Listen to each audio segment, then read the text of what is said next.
Cristo y su justicia. Autor L. Joseph Wagoner.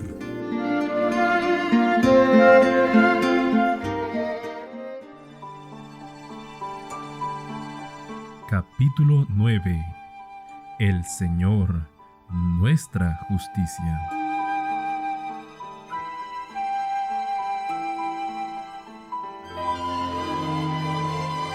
La pregunta es, ¿cómo puede obtenerse la justicia requerida para que uno pueda entrar en esa ciudad? Responder a esta pregunta es la gran obra del Evangelio.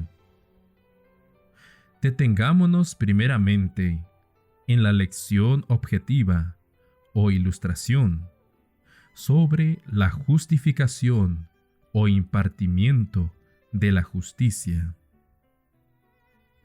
El ejemplo nos puede ayudar a comprender mejor el concepto. Lo refiere Lucas capítulo 18, versículos 9 al 14, en estos términos. Para algunos que se tenían por justos y menospreciaban a los demás, les contó esta parábola. Dos hombres subieron al templo a orar, uno fariseo, el otro publicano. El fariseo oraba de pie consigo mismo, de esta manera: Dios, te doy gracias que no soy como los demás hombres, ladrones, injustos, adúlteros, ni aun como este publicano. Ayuno 2 veces por semana, y doy el diezmo de todo lo que gano. Pero el publicano, quedando lejos, ni quería alzar los ojos al cielo, sino que golpeaba su pecho, diciendo: Dios, ten compasión de mí, que soy pecador. Os digo que éste descendió a su casa justificado, pero el otro no, porque el que se enaltece será humillado, y el que se humilla será enaltecido.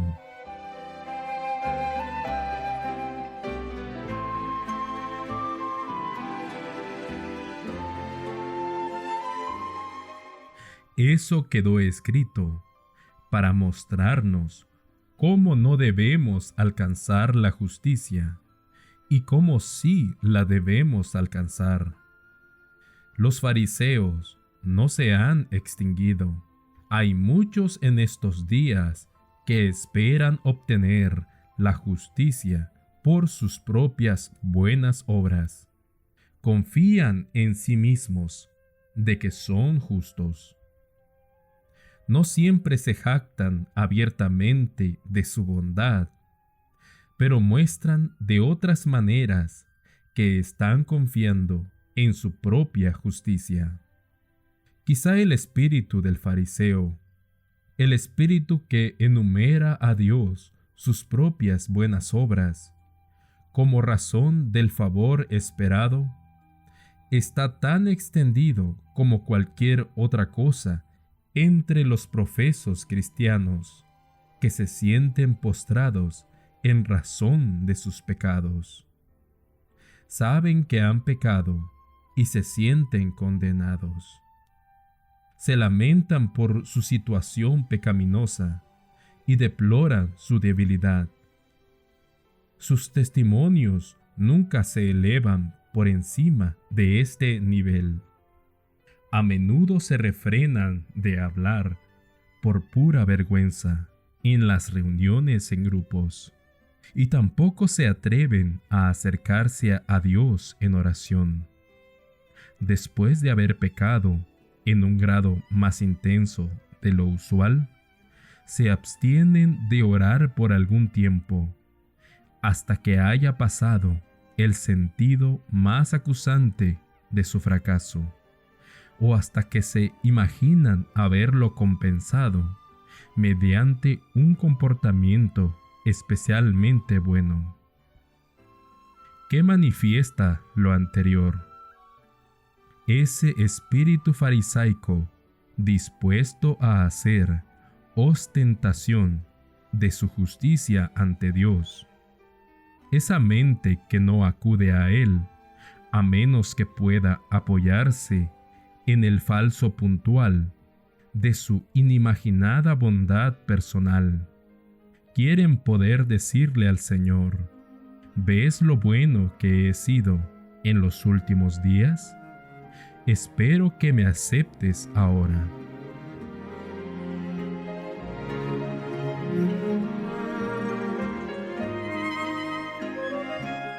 Pero, ¿cuál es el resultado?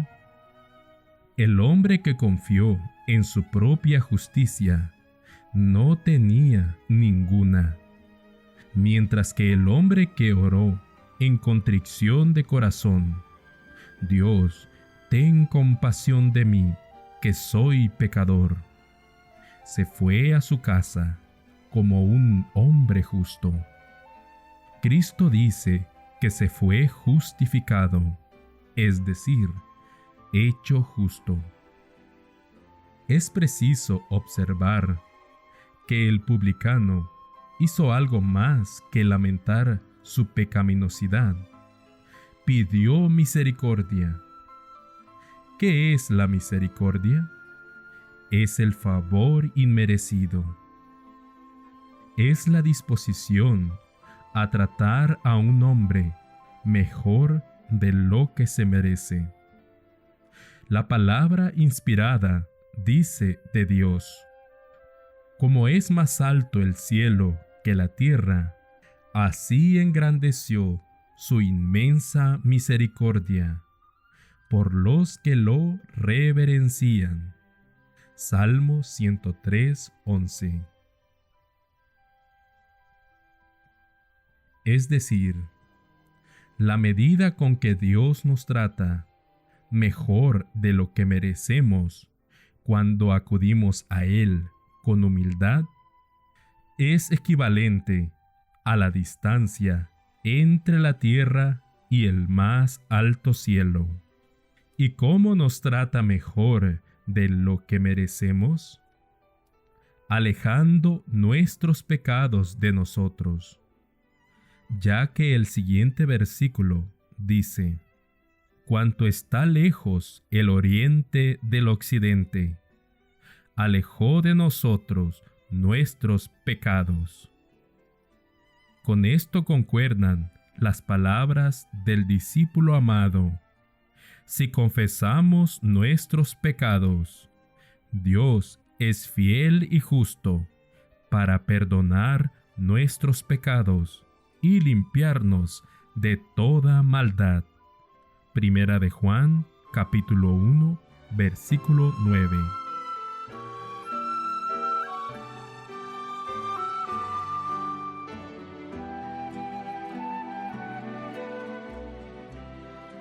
Para más declaraciones sobre la misericordia de Dios y la forma en que se manifiesta, ver Miqueas capítulo 7, versículos 18 y 19. ¿Qué Dios como tú, que perdonas la maldad y olvidas el pecado del remanente de su heredad? No retienes para siempre su enojo, porque se deleita en su invariable misericordia. Dios volverá a compadecerse de nosotros, sepultará nuestras iniquidades y echará nuestros pecados en lo profundo de la mar. Vamos a leer ahora la clara declaración bíblica de cómo se concede la justicia. El apóstol Pablo, tras haber probado que todos pecaron y están destituidos de la gloria de Dios, de forma que por las obras de la ley ninguno será justificado ante Él. Prosigue afirmando que somos justificados, hechos rectos, gratuitamente por su gracia, mediante la redención que es en Cristo Jesús, a quien Dios puso como propiciación por medio de la fe en su sangre, para mostrar su justicia a causa de haber pasado por alto en su paciencia los pecados cometidos anteriormente, con la mira de mostrar en este tiempo su justicia, a fin de que Él sea el justo y el que justifica al que es de la fe de Jesús. Romanos capítulo 3, versículos 24 al 26.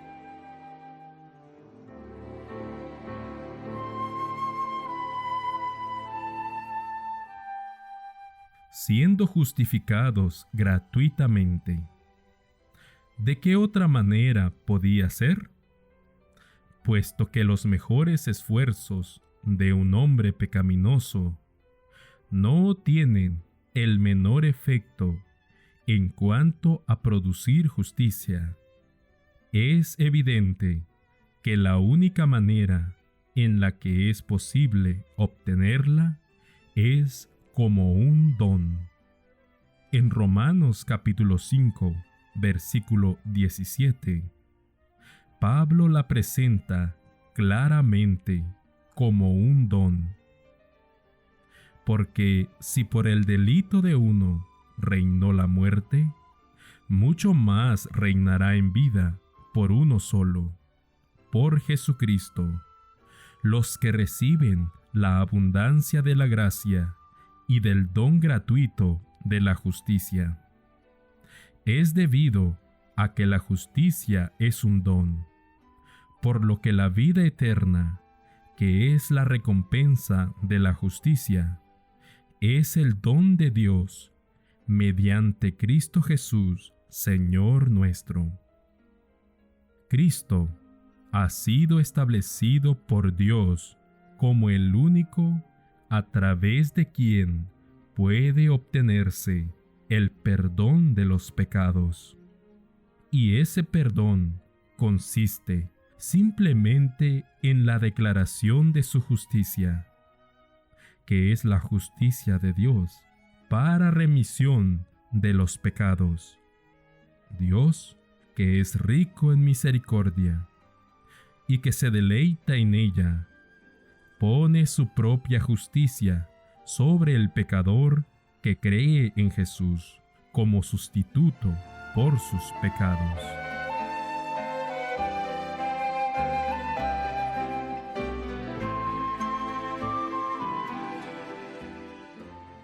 Se trata de un intercambio extremadamente beneficioso para el pecador, y no es pérdida para Dios, ya que es infinito en santidad y es imposible que la fuente resulte esquilmada.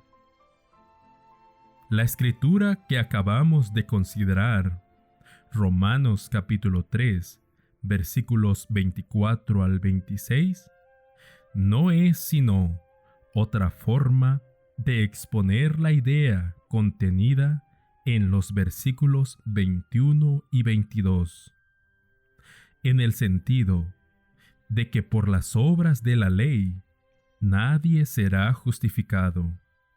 El apóstol añade: pero ahora, aparte de la ley, la justicia de Dios se ha manifestado, respaldada por la ley y los profetas.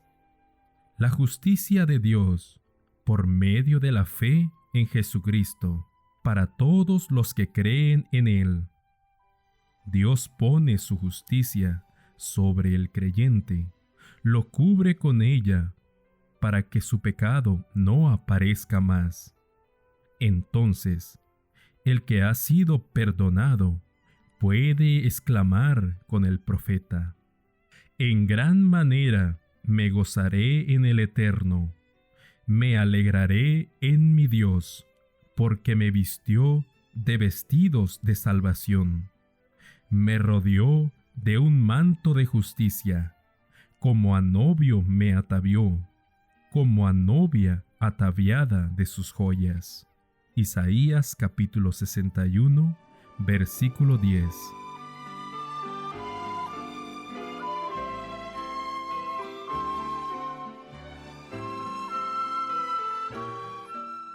Pero, ¿qué hay sobre la justicia de Dios sin la ley? ¿Cómo concuerda esa declaración con aquella otra de que la ley es la justicia de Dios y que fuera de sus requerimientos no hay justicia? No hay aquí contradicción. La ley no es algo ajeno a este proceso. Observemos cuidadosamente. ¿Quién dio la ley? Cristo. ¿Cómo la pronunció? Como uno teniendo autoridad, como Dios. La ley salió de Él, tanto como del Padre, y es simplemente una declaración de la justicia de su carácter. Por lo tanto, la justicia que viene por la fe de Cristo Jesús es la misma justicia que está personificada en la ley, y esto lo demuestra el hecho de que es respaldada por la ley. Romanos capítulo 3, versículo 21.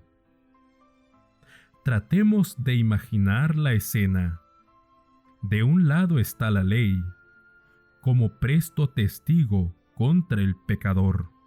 No puede cambiar, y nunca declarará justo al que es pecador.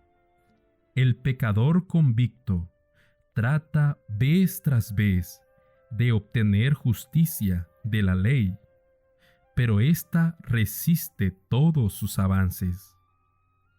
Es imposible sobornarla con ninguna cantidad de penitencias o profesas buenas obras, pero entra en escena Cristo, tan lleno de gracia como de verdad, y llama al pecador así. El pecador, cansado finalmente de su vana lucha por conseguir la justicia mediante la ley, oye la voz de Cristo y corre a sus brazos tendidos. Refugiándose en Él, queda cubierto con la justicia de Cristo, y resulta que ha obtenido, mediante la fe en Cristo, aquello que tanto procuró en vano. Tiene la justicia que la ley requiere, y se trata del artículo genuino, porque lo obtuvo de la fuente de la justicia, del mismo lugar de donde vino la ley. Y la ley testifica sobre la autenticidad de esta justicia. Dice que mientras el hombre la retenga, irá al tribunal y lo defenderá de todos sus acusadores. Da fe de que es un hombre justo, la justicia que es por la fe de Cristo, la justicia que viene de Dios por la fe. Filipenses capítulo 3, versículo 9. Dio a Pablo la seguridad de que estaría a salvo en el día de Cristo.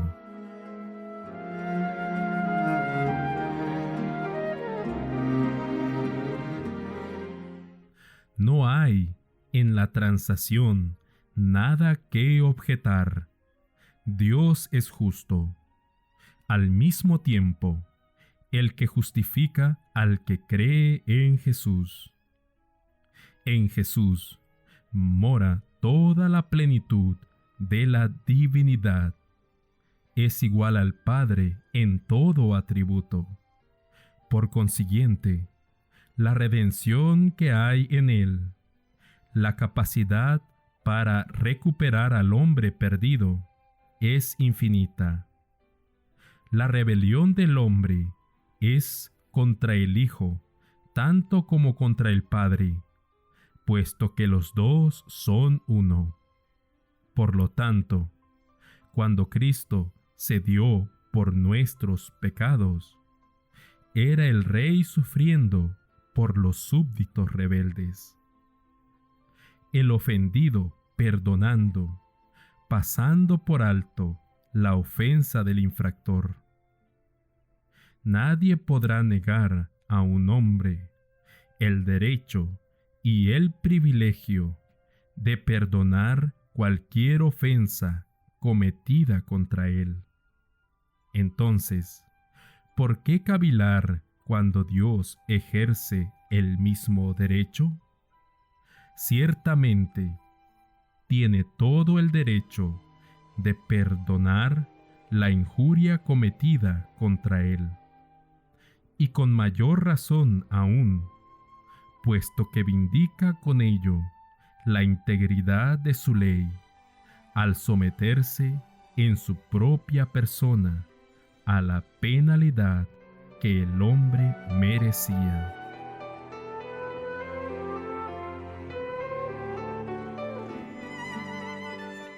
Es cierto que el inocente sufrió en lugar del pecador, pero el divino sufriente se dio a sí mismo voluntariamente a fin de poder hacer, con justicia hacia su gobierno, lo que su amor le motivaba a hacer: pasar por alto la injuria que se le infligió como gobernante del universo. Leamos ahora la declaración que Dios mismo hace sobre su propio nombre, una declaración dada en una de las peores circunstancias de desprecio que sea posible manifestar contra él. Entonces el Eterno descendió en la nube, y estuvo allí con él, y proclamó su nombre. El Señor pasó ante Moisés y proclamó: Oh Eterno, Dios compasivo y bondadoso, lento para la ira y grande en amor y fidelidad, que mantiene su invariable amor a millares, que perdona la iniquidad, la rebelión y el pecado, y no deja sin castigo al malvado. Éxodo capítulo 34, versículos 5 al 7. Este es el nombre de Dios. Es el carácter en el cual se revela a sí mismo al hombre, la luz en la cual desea que el hombre lo considere.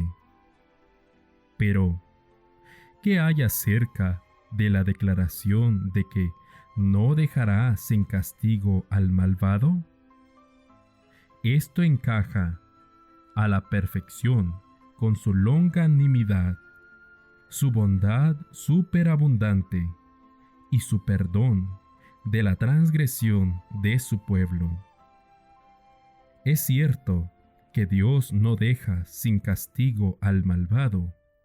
No podría hacer eso y continuar siendo un Dios justo, pero hace algo muchísimo mejor.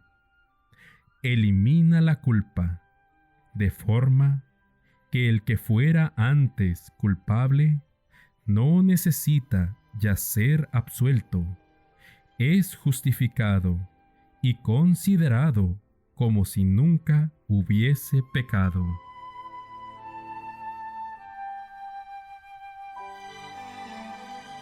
Nadie desconfíe de la expresión poniéndole la justicia, como si eso implicara hipocresía.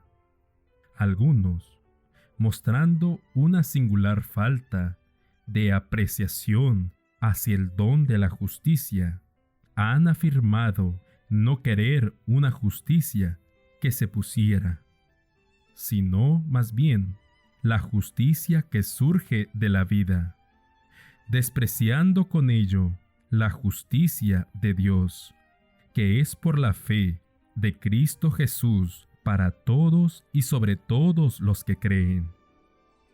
Estamos de acuerdo con protestar contra la hipocresía, una forma de piedad sin el poder. Pero nos gustaría que el lector tuviese esto presente. Hay una diferencia infinita dependiendo de quién pone la justicia. Si tratamos de ponérnosla nosotros mismos, entonces realmente no obtenemos más que trapos de inmundicia. Poco importa el buen aspecto que pueda ofrecer a nuestra vista, pero cuando es Cristo quien nos viste con ella, no debe ser despreciada o rechazada. Observemos la expresión de Isaías: me rodeó de un manto de justicia. La justicia con la que Cristo nos cubre es justicia que cuenta con la aprobación de Dios y satisface a Dios. Los hombres no debieran ciertamente tratar de concebir algo mejor, pero avancemos un paso más y desaparecerá toda dificultad. Leemos Zacarías, capítulo 3, versículo 1 al 5. El Señor me mostró al sumo sacerdote Josué, que estaba de pie ante el ángel del Eterno. Y Satanás estaba a su derecha para acusarlo. Dijo el Eterno a Satanás: el Señor te reprenda, oh Satanás. El Señor, que ha elegido a Jerusalén, te reprenda. ¿No es este un tizón arrebatado del incendio? Josué estaba ante el ángel, vestido de ropa sucia. El ángel mandó a los que estaban ante él: quitadle esa ropa sucia. Entonces dijo a Josué: mira, que he quitado tu pecado de ti, y te vestí de ropa de gala. Después dijo: pongan mitra limpia sobre su cabeza. Y pusieron una mitra limpia sobre su cabeza, y lo vistieron de ropa limpia, mientras el ángel del Eterno estaba presente.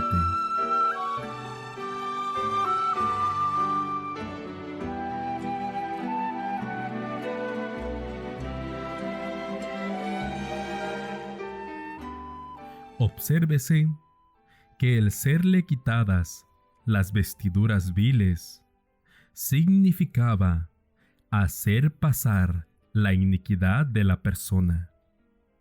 Y vemos así que cuando Cristo nos cubre con el manto de su propia justicia, no provee un cubridero para el pecado, sino que quita el pecado.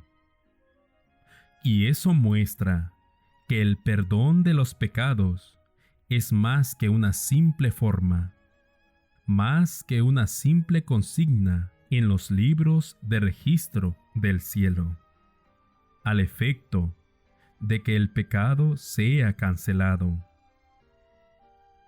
El perdón de los pecados es una realidad, es algo tangible, algo que afecta vitalmente al individuo. Realmente lo absuelve de culpabilidad. Y si es absuelto de culpa, es justificado, es hecho justo. Ciertamente ha experimentado un cambio radical. Es en verdad otra persona. Así es, puesto que es en Cristo en quien obtuvo esa justicia para remisión de los pecados. La obtuvo solamente estando en Cristo. Pero si alguno está en Cristo, nueva criatura es.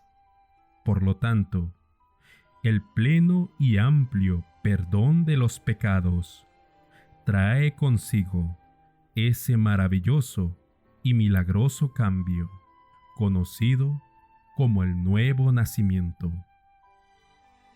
Porque un hombre no puede llegar a ser una nueva criatura de no ser mediante un nuevo nacimiento.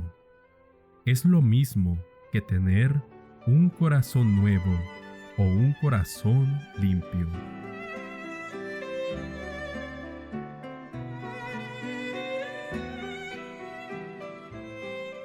El corazón nuevo es un corazón que ama la justicia y odia al pecado.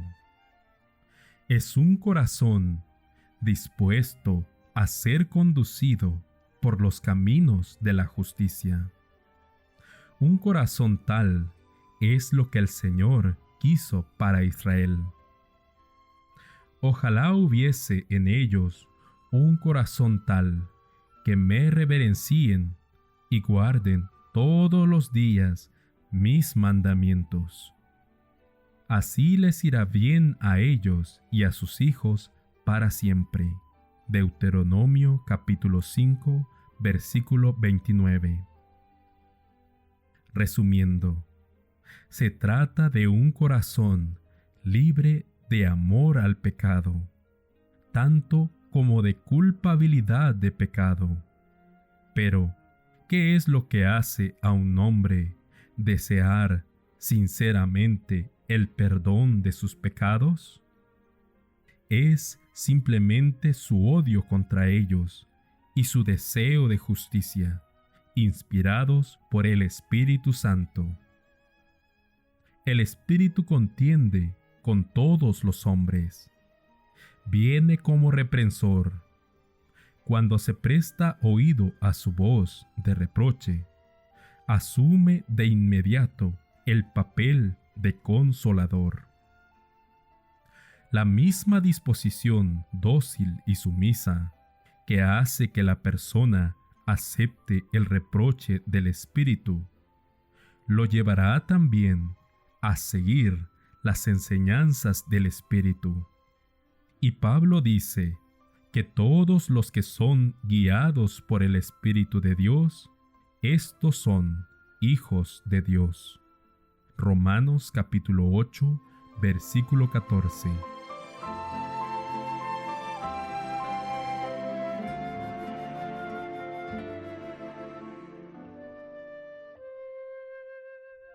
Una vez más, ¿qué es lo que trae la justificación o perdón de los pecados? Es la fe. Porque Pablo dice, así, habiendo sido justificados por la fe, estamos en paz con Dios por medio de nuestro Señor Jesucristo. Romanos capítulo 5, versículo 1. La justicia de Dios es dada y puesta sobre todo aquel que cree. Pero ese mismo ejercicio de la fe hace de la persona un hijo de Dios. Porque el apóstol Pablo dice más, todos sois hijos de Dios por la fe en Cristo Jesús. Gálatas capítulo 3, versículo 26.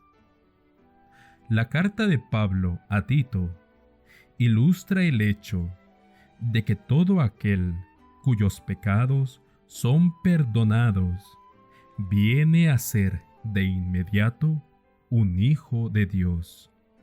Primeramente, trae a consideración la condición malvada en la que estábamos anteriormente, para decir a continuación: pero cuando se manifestó la bondad de Dios, nuestro Salvador, y su amor hacia los hombres, nos salvó no por obras de justicia que nosotros hubiéramos hecho, sino por su misericordia, por el lavado regenerador y renovador del Espíritu Santo, que derramó en nosotros en abundancia, por Cristo Jesús, nuestro Salvador, para que, justificados por su gracia, seamos herederos según la esperanza de la vida eterna. Tito 3, versículos 4 al 7.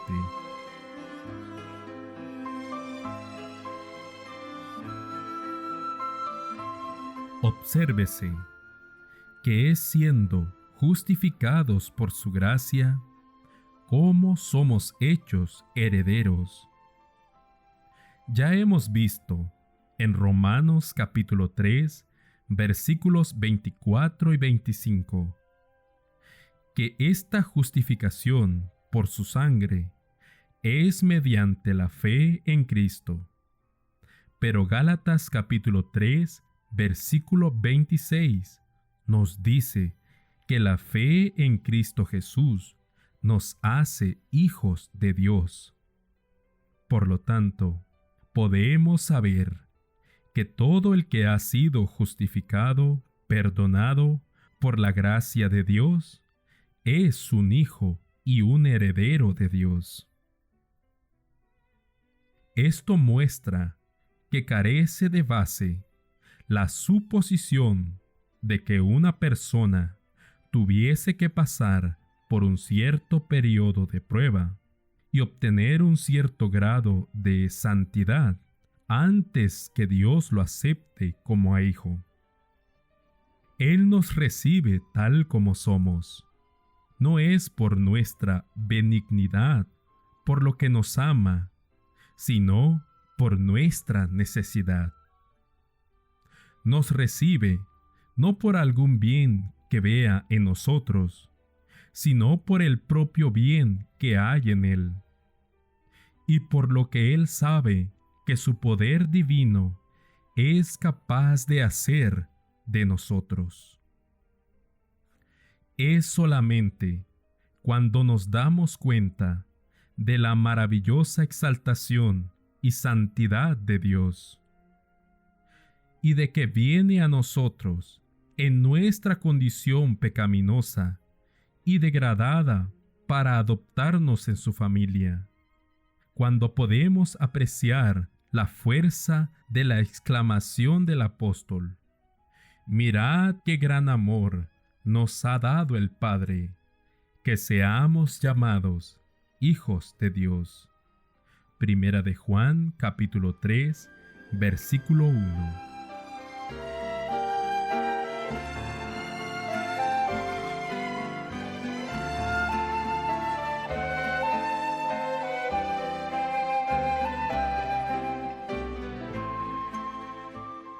Todo el que haya recibido ese honor se purifica, tal como Él es puro. Dios no nos ha adoptado como a sus hijos, porque seamos buenos, sino a fin de poder hacernos buenos. Dice Pablo: pero Dios, que es rico en misericordia, por su gran amor con que nos amó, aun cuando estábamos muertos en pecado, nos dio vida junto con Cristo. Por gracia habéis sido salvos. Y con Él nos resucitó y nos sentó en el cielo con Cristo Jesús, para mostrar en los siglos venideros la abundante riqueza de su gracia, en su bondad hacia nosotros en Cristo Jesús. Efesios capítulo 2, versículos 4 al 7. Y después añade: porque por gracia habéis sido salvos por la fe, y esto no proviene de vosotros, sino que es el don de Dios, no por obras, para que nadie se gloríe, porque somos hechura suya, creados en Cristo Jesús para buenas obras, que Dios de antemano preparó para que anduviésemos en ellas.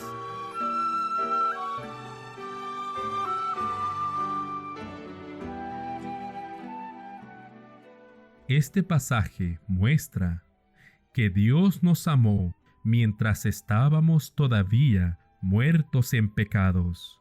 Nos da su Espíritu para vivificarnos en Cristo, y el mismo Espíritu dirige nuestra adopción en la familia divina. Nos adopta para que, como nuevas criaturas en Cristo, podamos hacer las buenas obras que Dios preparó